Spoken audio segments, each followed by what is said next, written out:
ठरलोय आज सक्सेसफुल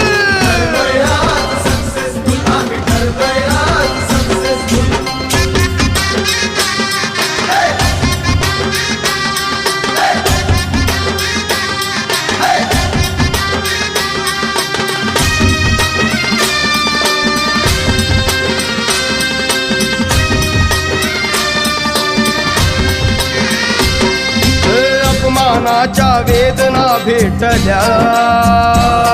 अहो छाताडात ठिणग्या पेटल्या